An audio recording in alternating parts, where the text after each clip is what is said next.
안녕하십니까. 저는 충북대학교 병원 심장내과 충북권역심내혈관질환센터 심혈관센터에서 심근경색증 환자분이라든가 심정지 환자분들 초기 진료부터 퇴원 때까지 돌봐드리고 있는 배장환 교수라고 합니다.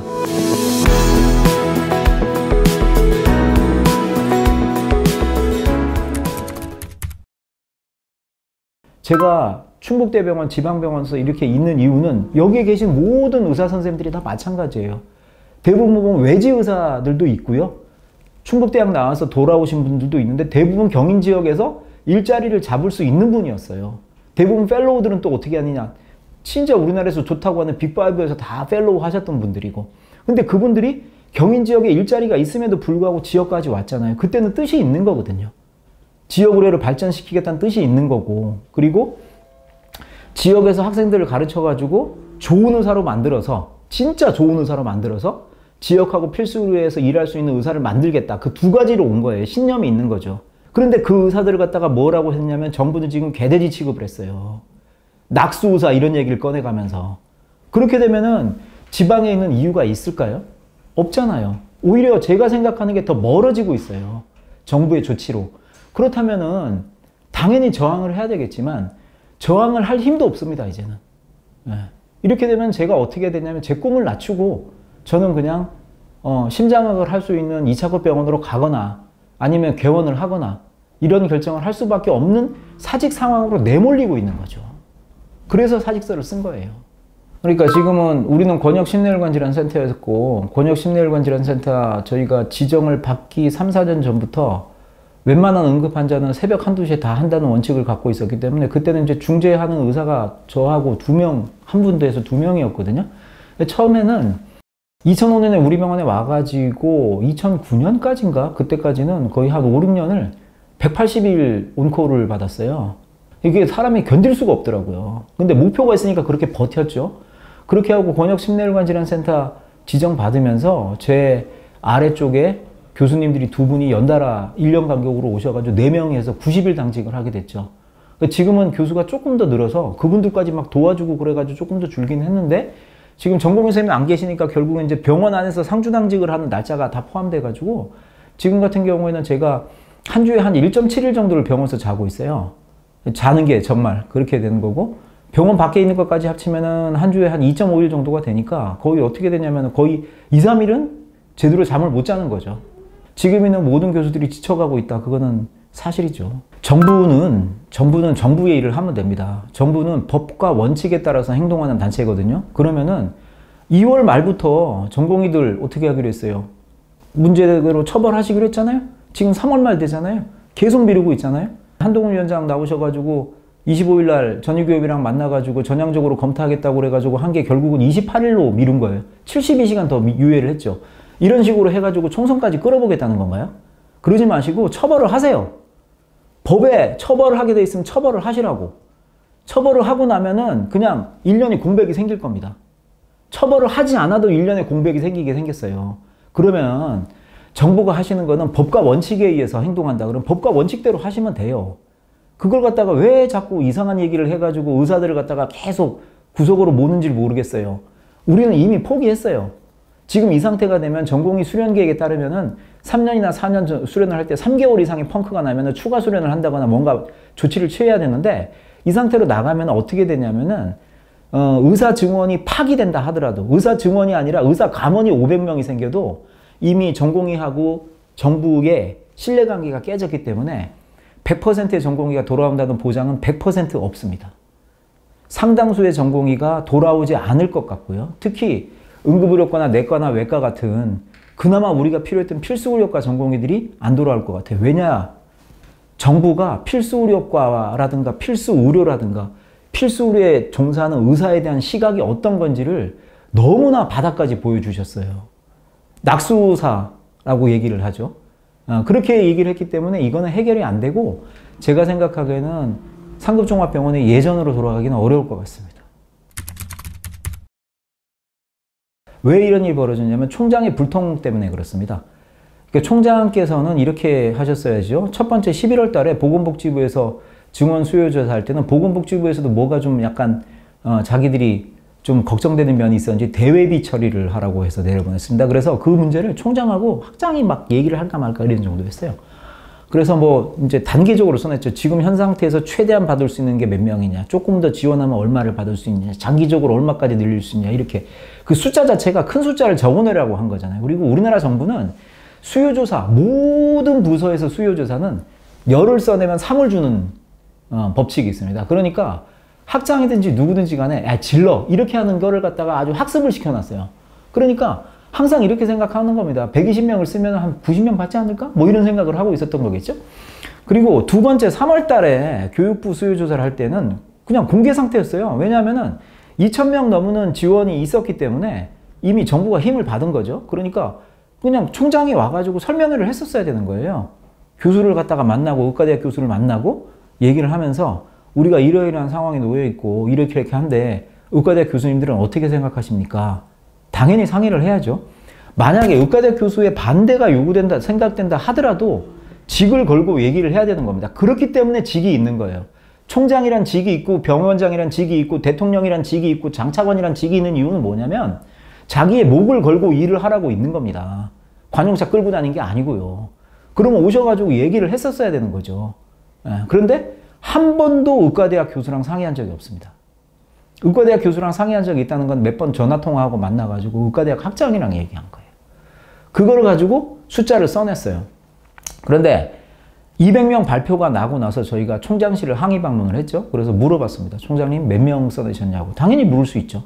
그러면 얘기를 해야 됩니다. 그죠? 근데 그때 되고 싱글싱글 웃으면서 언론에 나온 얘기를 다 믿어요?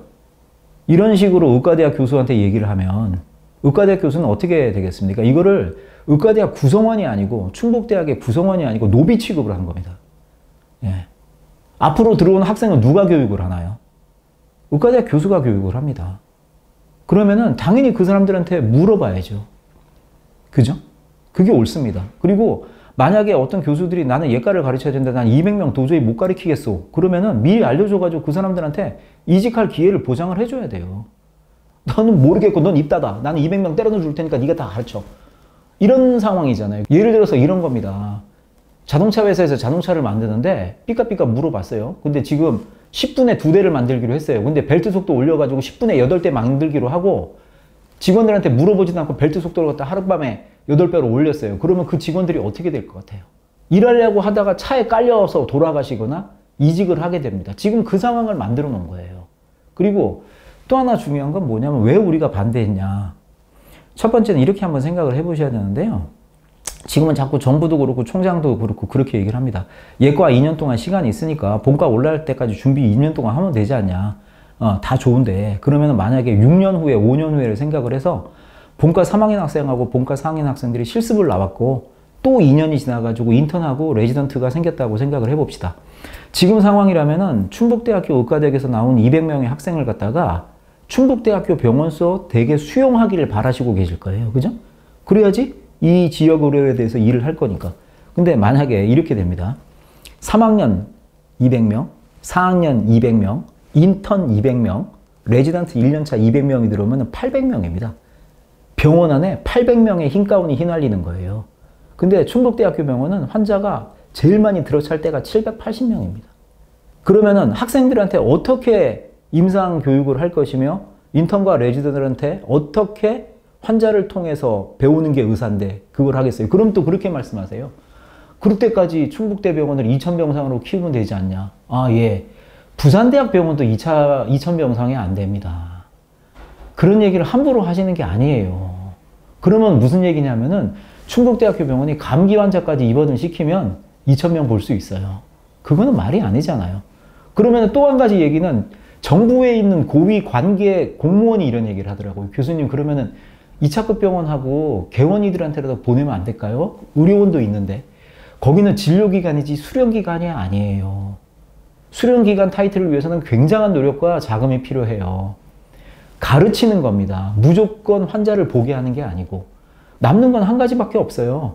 충북대학교 의과대학에서 가르쳐가지고 지금도 우리가 졸업생이 50명인데 인턴을 30명 받습니다. 20명은 기본적으로 병원이 작아가지고 다른 데로 가는 구조예요. 그럼 그때 만약에 200명이 온다면 지금 아무리 저희가 잘 받아봤자 한 60명 받을 것 같아요. 병원이 커져도. 그 나머지 140명은 어떻게 하느냐. 수도권에 있는 6,600병상으로 인턴 레지던트로 올려보낼 가능성이 많아요. 그러면은 그분들이 지역으로 돌아올 것 같으세요? 이거는 구조적으로 말이 안 되는 얘기를 하시고 계시는 거예요. 저희가 필요한 거는 100명의 의사가 아니고 진짜 필수 의료하고 양질 의료를 갖다가 낼 수 있는 10명의 의사만 족한 상황입니다.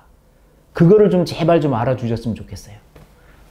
정원이 4배 이상 늘어난 충북대 의과대학 교수들과 김영환 충북지사가 마주 앉았습니다. 1시간가량 이어진 대화에서는 고성까지 오가며 양측의 팽팽한 입장차만 확인했습니다. 3번 센터, 응급센터 지원하라고 할 때 뭐 하셨습니까?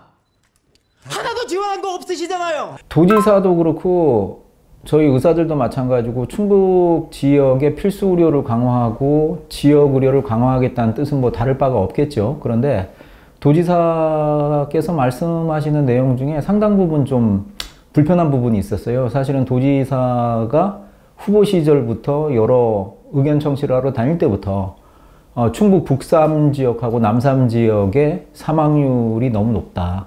지역 간 격차가 크고 그 이유 중에 하나가 의료기관의 불균등 분배에 있다라는 얘기를 갖다 미리 드렸었고요. 그래서 제가 그때도 이 자료를 갖다가 정리해서 선거 캠퍼에 드린 적이 있고, 그리고 3월 달에도 그쪽에 있는 측근을 통해 가지고 우리 병원 특히 문제는 사망률의 차이가 나게 되는 원인 중에 한 가지가 우리 충청북도의 리소스가 부족한 부분.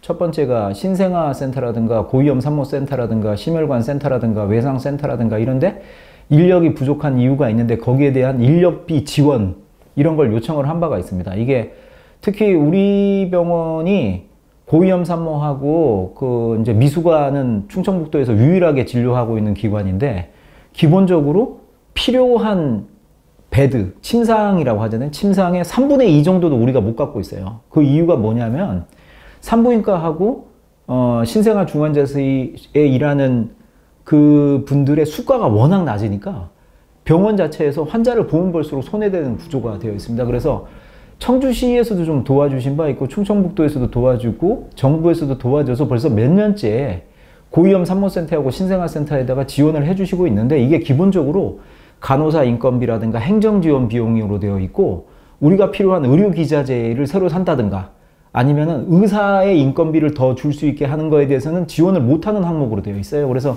그런 걸 해결을 해달라고 작년 5월에도 저희가 편지를 보낸 적이 있고 그게 5장짜리 제가 정리를 했었습니다.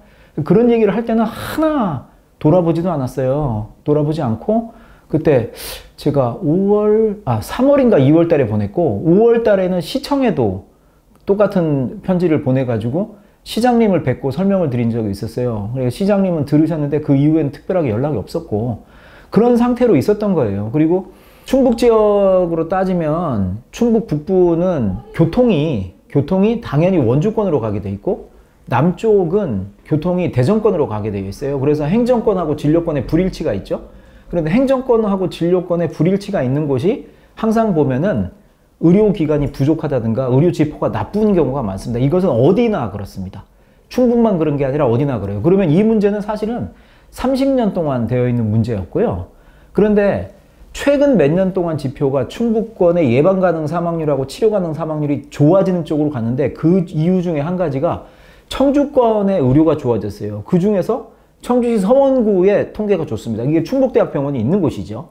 그러니까 병원이 있으면 지표가 좋아져요. 병원이 없으면 지표가 낮아질 가능성이 많고 그런데 그 문제를 충북대 병원이 잘못해서 충북대 병원이 능력이 부족해서 아니면은 청주권, 충북권에 일하는 의사들의 의지라든가 태도에 문제가 있어서 그런 지표가 안 좋다는 식으로 말씀을 하시면 이거는 굉장한 어폐가 있는 거예요. 병원이 못 들어가게 만드는 환경을 만든 것은 다른 게 아니고 지자체, 정부, 정치가들입니다. 그 문제를 단순하게 의사를 갖다가 악마화 해가지고 의사들이 잘못해갖고 이렇게 된 걸 갖다 지켜보고 있고 당신들이 의대 증원을 막아가지고 이 문제를 해결을 못하게 하고 있다는 얘기는 전혀 말이 안 되는 얘기고 의사를 지금 증원을 한다 하더라도 전문의가 되어가지고 활동의사가 되려면 10년 후인데 10년 동안 뭐를 하겠다는 건가요? 그때 얘기도 그렇잖아요. 200명원으로 증원되니까 라이즈 산업 통해 가지고 의과대학하고 병원에 지원해야 되겠다. 의과대학하고 병원에 지원할 문제가 아니고 충청북도 전체 의료 환경에 지원을 하셔야 되는 거죠. 이런 식으로 얘기를 하셔서 의사사회라든가 제가 몸담고 있는 충북대병원을 폄훼하는 거는 견딜 수가 없어요. 2,000명 증원하신다고 했잖아요. 그 2,000명 숫자가 얼마인지 감이 안 오시는가 본데요. 서울대학교, 연세대학교, 고려대학교, 우리가 얘기하는 3대 대학, 공과대학 입학 정원을 다 합친 것보다 많아요. 이건 무슨 말이냐면은 자연대하고 공과대학의 절반 이상의 인재를 의과대학에 또 쓸어 담는다는 얘기입니다. 10년 후에 어떤 일이 벌어지냐? GDP가 후퇴합니다. 왜냐? 제가 아껴야 하고 한다는 과학자, 물리학자, 엔지니어들이 안 계시기 때문이에요. 그럼 그때 가가지고 파키스탄에서 수입하십시오. 엔지니어들. 이런 상황인 거예요. 의과대학에 증원한 걸 보면요. 지방하고 서울 비율이 한 72대 28 정도로 이렇게. 경인 지방이 28, 지방이 72 정도 되거든요. 이거는 제가 생각하기에는 앞으로 인턴하고 레지던트 배치를 하는데 지방의 70%를 주려고 하는 포석 같은 거라고 저는 생각하고 있어요. 근데 문제는 뭐냐면은 병상 숫자에서 지방이 압도적으로 작기 때문에 그러면 정부는 그렇게 말씀하세요. 레지던트를 늘리면 병원을 키울 수가 있다. 죄송하지만 레지던트를 늘려서 병원을 키우시면은 그냥 레지던트 의과대학을 만드세요. 필요한 거는 거기에서 일하는 전문의가 더 필요한 거잖아요. 정부에서 말씀하셨잖아요. 앞으로 향후 나갈 상급종합병원의 모습은 전공의를 줄이고 직원과 전문의가 나가는 병원이다. 그러면은 레지던트를 늘리는 게 아니라 전문의가 거기에서 살아남아서 오래 살 수 있는 환경을 만드셔야 되는 거잖아요. 근데 지금은 그렇게 따지면 그 15년 후는 그러면 그 사람이 전문의가 될 거다. 인턴을 지원을 안 한다니까요. 또 그럼 그렇게 할 거세요? 지방 국립대 출신들은 인턴을 무조건 해야 되고 레지던트도 무조건 해야 되고 끝나고 나서 바로 개원하는 거는 무조건 금지 명령 내리실 건가요? 이런 식으로 얘기를 하면은 말이 안 통하는 겁니다. 대전자가 틀렸는데 밑에 있는 걸 갖다가 계속 쪼이시면 뭐를 하겠어요. 배가 끊길 것 같지는 않고요. 네. 제가 생각하기에는 열심히 잘 추스리면 한 300~400명 정도 나올 거다. 절반. 그러니까 모든 병원이 레지던트 부족에 시달릴 것이다. 그냥 정부가 손을 대지 않아도 제가 원했었던 의료 전달 체계가 확립이 될 것이다. 상급종합병원이 사람이 없어가지고 중증 환자만 봐야 되는 상황으로 가고 그 모든 환자를 2차급 병원에서 보게 될 것이다. 정부가 원하시는 뜻을 이루시게 될 것이다. 그 대신에 이제 문제는 뭐냐면 그 반대쪽 레지던트 교육의 질이 굉장히 떨어질 가능성이 많겠죠. 전문의들이 교육보다는 진료에 매달릴 수밖에 없는 상황이 계속 벌어지는 거예요. 항상 우리는 구조, 과정, 결과를 따지는 거죠. 좋은 구조가 좋은 과정을 만나서 좋은 결과를 내는 거죠. 지금은 한국 사회는 어떻게 되냐, 한국 의료계는 결과가 어떻게 생각하면 근사해 보여요. 중증도가 높고 상급종합이 2차급 병원이 막 바글바글 하죠. 그리고 개인병원에 오셔가지고 이런 말 하면 죄송한데 큰 소리 쳐가지고 나 상급종합병원 갈 거니까 소견서 써달라고 하는 환자분들이 엄청 줄었대요. 분위기가 그렇지 않다는 걸 아시는 거겠죠. 근데 이렇게 된 거를 바란 게 아니잖아요. 이거는 틀린 과정에서 생긴 거잖아요. 근데 이렇게 되면 지속 가능성이 떨어지겠죠. 그게 지금은 중요한 게 뭐냐면 아까 제가 말씀드렸던 대로 첫 번째는 뭐냐면은 개보험국가에서 꼭 해야 되는 일은 정치가들이 나서가지고 과도한 의료 사용을 제한하는 거예요. 의료는 굉장히 비싼 자원이고 무한제가 아니고 유한제입니다. 그거를 감기 염자에서 다 써먹고 교통사고 뒤에서 받친 거 목 이렇게 한 거 20일씩 입원하는 구조로 만들어 놓으면요. 결국에는 언젠가는 의료보험이든 실손보험이든 파산의 날을 겪게 됩니다. 그때가 되면은 정부가 아무리 밝은 낯으로 나와가지고 우리나라처럼 그렇게 쉽게 의사를 볼 수 있는 나라는 없습니다. 이렇게 해도 언젠가는 국민들이 투표로 처벌을 하시게 돼요. 그날이 오게 돼 있고 두 번째는 뭐냐면 아까 말씀드렸던 대로 의료 전달 체계의 핵심은 뭐냐. 상급으로 올라가는 종합병원으로 가든지 상급병원으로 가는 결정은 누가 한다? 의사가 한다. 라는 거를 심어주는 게 제대로 된 과정을 거치는 거죠. 근데 이 과정은 누가 만드느냐? 의사가 만드는 게 아니에요. 이거는 정부와 정치가가 만드는 겁니다. 근데 그거를 안 한 거죠. 그런데 이게 어떻게 된 거예요? 구조 문제. 구조, 인력 구조. 전공의가 빠져나가서 전공의 공복이 생겼어요. 근데 과정은 뭐야? 정부는 아무것도 못하고 있죠. 돌아와. 안 돌아오면 처벌이야. 이렇게 됐는데 결과가 어떻게 된 거예요? 그냥 국민들이 알아서 아니면 응급의료 체계가 그냥 막아주는 거죠. 상급종합병원에 아이고 발 뺀 거는 상종 안 돼요. 이렇게 해서 2차급 병원 가시는 거잖아요. 이게 어떻게 된 거냐면은 정부가 할 과정을 갖다가 일선에 있는 119라든가 의사들이 하고 있는 거예요. 이렇게 되면 이거는 아까 말씀드렸잖아요. 좋은 구조가 있고 좋은 과정이 있어야지 나온 좋은 결과가 좋은 거예요. 지금은 구조가 망가지고 과정이 없어서 생긴 엉겹결에 생긴 결과잖아요.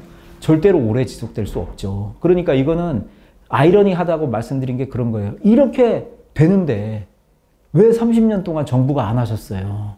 그렇게 놓고 이제 와가지고 상급종합병원에 환자가 너무 많다. 아니면은 기피과라고는 소아과에다가 오픈런이 생기는데 그것도 10시에 한 번, 4시에 한 번 생기는 걸 갖다가 갖고 그거를 근거로 의사를 늘리자. 아니 의사 수급 계획을 그런 걸로 늘리는 나라가 어디 있습니까? 첫 번째 뭐냐면은 전공의 수급에 문제가 있다는 거죠. 전공의 수급을 어떻게 합니까? 대형 병원일수록 전공의를 많이 보내는 구조로 되어 있죠. 그거는 두 가지 성격이 있을 거예요. 한 가지는 일손으로 만드는 거죠. 야, 환자가 2,000명인데 1,000명 병원보다 전공이 2배 해야 되는 거 아니야? 이렇게 생각하시는 거겠죠? 그리고 또 한 가지는 뭐냐면 우리가 2,000명을 보고 있기 때문에 니들보다 우리가 교육 여건이 좋아. 그러니까 할 수 있어. 이렇게 생각하시는 거잖아요. 그런데 생각보다 말이에요. 전공의들한테 만족도 평가를 해보잖아요. 무조건 빅5가 좋은 성적이 나오지 않아요. 그 왜 그러냐면은 과도한 업무 때문에 그렇습니다. 전공의는 두 가지를 다 만족시켜줘야 돼요. 적당한 일거리로 하고 그리고 양질의 교육을 시켜줘야 되는 거죠. 그런데 그러면은 이 교육에 대한 비용을 누가 내야 되는 건가요? 다들 그렇게 얘기해요. 야, 니들이 뭐 3년 동안, 4년 동안 레지던트 한다고 고생해가지고 나가면 너 뭐 4억 번다는데 그러니까 너 그건 당연히 병원하고 개인이 내야 되는 거 아니야? 이렇게 말씀하시잖아요. 근데 그렇게 부러워하시고 그렇게 싫어하는 미국 있잖아요. 미국도 전공의들에 대한 교육하고 인력비, 인건비, 급여는 나라에서 됩니다. 예, 메디케어, CMS에서 다 돼요. 65세 이상 되면은 자동으로 가입되게 되는 미국의 의료보험 있잖아요. 국가보험이죠. 거기에서 돈을 마련해가지고 미국은 다 사립병원이에요. 주립병원 몇 개 빼놓고는. 다 거기다가 전공의들 월급 줍니다. 그렇기 때문에 국가가 마음대로 할 수 있어요. 국가가 전공이 안 되겠는데 올해부터는 그냥 80시간으로 하세요. 이렇게 하면은 80시간으로 해야 돼요. 왜냐? 그 자원은 누구 거예요? 정부 거고 국가 거고 국민의 것이라 그래요. 그래서 우리나라도 지금 80시간 하고 있잖아요. 근데 시작이 뭐냐면은 그 80시간 근거는 솔직히 별로 없죠. 미국에서 80시간 했기 때문에 가져온 거죠. 근데 미국에서 80시간으로 넘어갈 때 메디케어에서 어마어마한 돈을 썼습니다.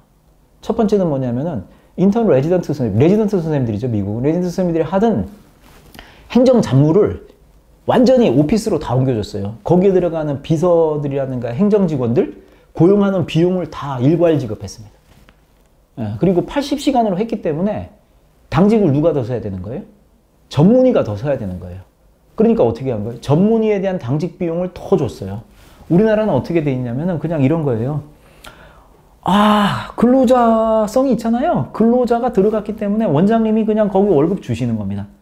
이렇게 얘기를 하시는 거죠. 근데 그렇게 하려면 그런 얘기를 하지 마세요.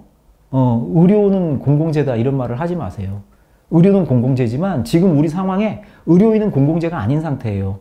정말 의료인까지 공공재로 만들고 싶으시면 간호사 교육비용, 의사 교육비용 이런 거 다 공공적인 측면에서 정부에서 부담을 하셔야 돼요.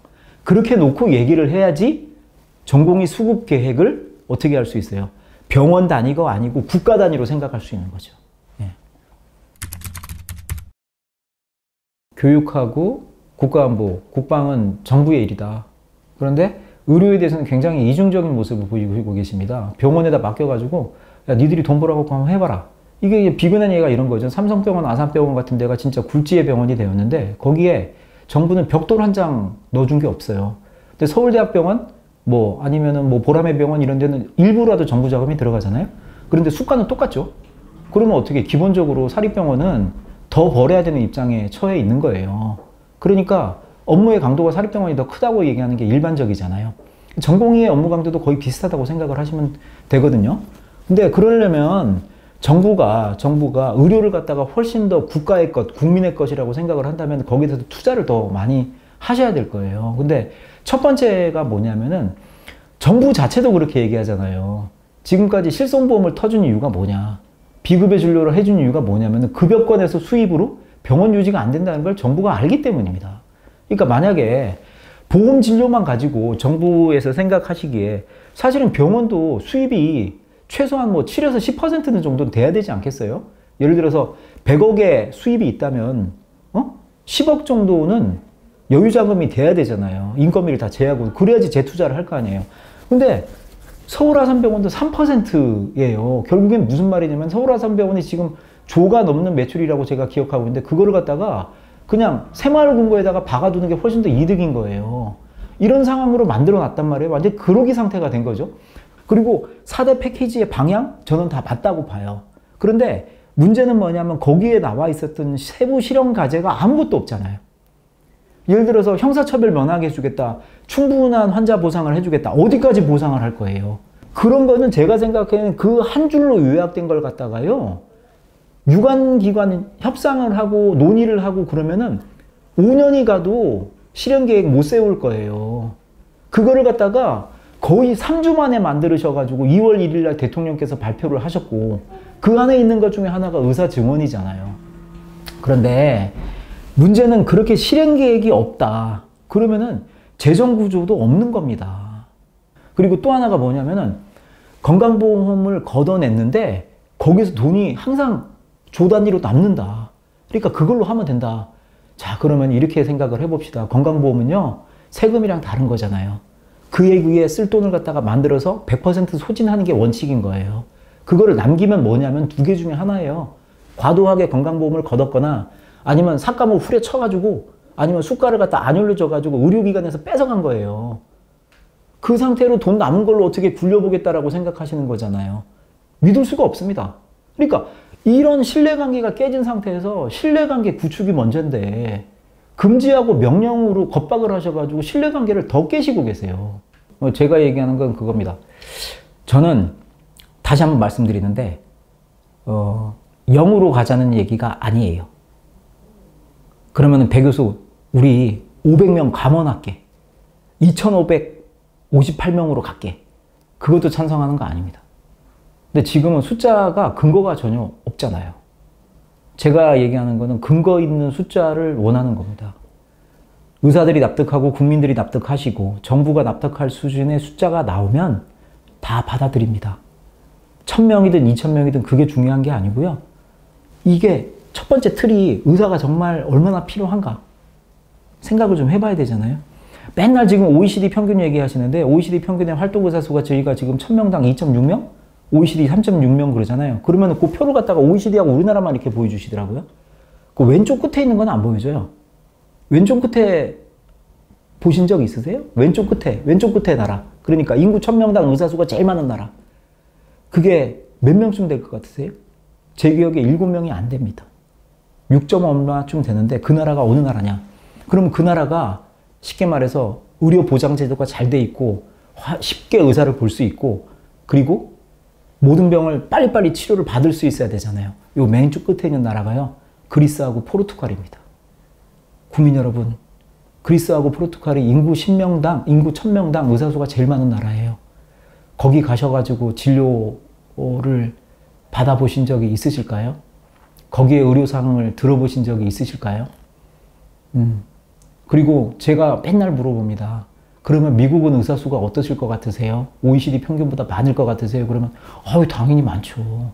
당연히 많죠. 거기 저도 미국 가봤는데 선생님이 20분 동안 얘기를 해줬어요. 당연히 의사가 많으니까 그런 거죠. 네, 아니에요. OECD 평균보다 미국 의사 수가 훨씬 적어요. 중요한 거는 인구 1000명당 의사 수가 아니고 의사를 어떻게 써먹을까 하는 아까 말씀드렸던 과정이에요. 그 과정을 생략하고 구조만 얘기하시는 거예요. 의사 수를 부어넣으면 이길 수 있다. 제발 좀 사실을 사실대로 받아들이고 논리는 논리로 얘기를 합시다. 제가 2000명을 반대하는 이유는 뭐냐면은 논리가 없기 때문에 반대하는 거예요. 그냥 2월 1일 상태로 돌리세요. 그래도 전공의들 다 안 돌아와요. 그리고 대학병원 교수들 상당 부분 사직할 거예요. 그런다 하더라도 그 상태로 돌리고 1년이고 2년이고 대통령 직속으로 위원회 만드셔서 정말 제대로 된 수급계획 연구하세요. 거기서 나온 숫자면 제가 먼저 받아들이고 정부 앞에서 얘기할게요. 이 숫자가 맞는 거라고. 제발 그렇게 해 주십시오. 하고 있습니다. 제 꿈은 레지던트 때도 그런 걸 느꼈었는데요. 제가 돌봐드리는 환자분들이 무슨 수술이나 시술 같은 게 필요하면은 자의로 서울로 가시는 분들도 많았고요.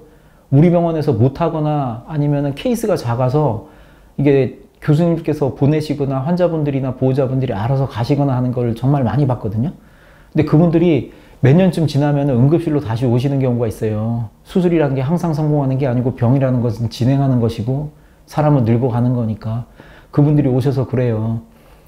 기억하는 분들도 있단 말이에요. 제가 그때 이제 교수 생활을 하고 있었죠.